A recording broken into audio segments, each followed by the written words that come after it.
Hello viewers, আজকে বানাবো chicken cutlet. ঘরে থাকা কিছু উপকরণ দিয়ে কিভাবে রেস্টুরেন্টের মতো চিকেন কাটলেট বানানো যায় সেটাই আজকে আপনাদের সাথে শেয়ার করব। খুবই সহজ বানানো, আর আমার মতো করে আপনারাও একবার বাড়িতে চেষ্টা করবেন। তো চলুন আজকে রেসিপি শুরু করা যাক।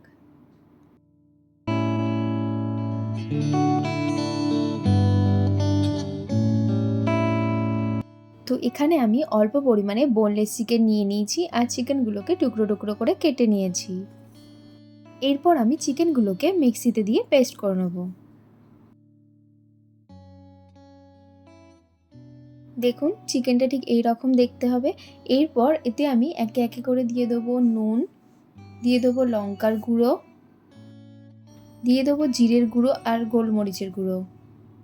এরপর এর মধ্যে এক ফালি লেবুর রস দিয়ে দেবো, দিয়ে দেবো পেঁয়াজ কুচি,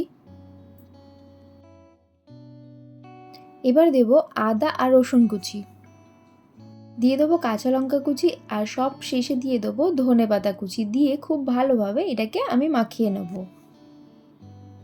দেখুন আমার মাখানো হয়ে গেছে, আর ঠিক এই রকম দেখতে হবে মাখানোর পর।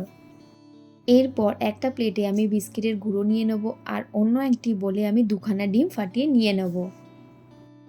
এরপর হাতে সামান্য পরিমাণে তেল মাখিয়ে নিয়ে কাটলেটের শেপটা আমি দিয়ে নেব। হাতে তেলটা মাখানোর জন্য কাটলেটটা এখানে খুব ভালোভাবে একটা শেপ দেওয়া যাবে, আর হাতেও লাগবে না। দেখুন এইভাবে উল্টে পাল্টে আমি বিস্কিটের গুঁড়োটা কাটলেটের গায়ে মাখিয়ে নেব ভালোভাবে। এরপর কাটলেটটাকে আমি ফাটানো ডিমের মধ্যে আর একবার চুবিয়ে বিস্কিট গুঁড়োর কোটেড করে নেব। আমি এখানে ডিমবাকটিতে একটা শেপ দিয়ে নিয়েছি, আপনারা চাইলে অন্য রকমও দিতে পারেন। দেখুন কাটলেটটা আমার শেপ দেওয়া হয়ে গেছে। বন্ধুরা ওই একই রকমভাবে আমি এখানে আরেকটি করে দেখালাম।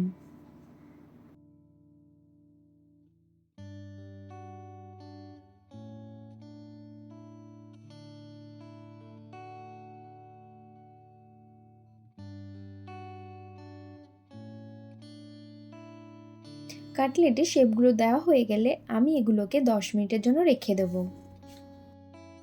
এরপর কড়াইতে তেল গরম করে আমি একে একে এগুলোকে ভাজতে দিয়ে দেবো।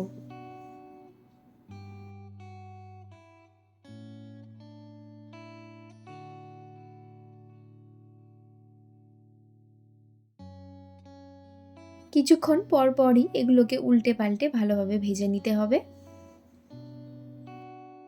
দেখুন বন্ধুরা আমার চিকেন কাটলেট কিন্তু একদমই রেডি হয়ে গেছে। সন্ধ্যার টিফিন হিসেবে কিন্তু এগুলো বাচ্চাদের বা বড়দের সবাইকে দিতে পারেন। খুবই অল্প সময়ের মধ্যে আমার মতো আপনারাও বাড়িতে চিকেন কাটলেট বানিয়ে নিতে পারেন। তো বন্ধুরা আমার এই ভিডিও যদি আপনাদের ভালো লেগে থাকে তাহলে অবশ্যই একটা লাইক কমেন্ট শেয়ার করে দেবেন। আর বন্ধুরা আমার চ্যানেলে এমনই ইজি রেসিপি দেখার জন্য চ্যানেলটিকে অবশ্যই সাবস্ক্রাইব করে দেবেন। ভালো থাকবেন, দেখা হচ্ছে পরের ভিডিওতে।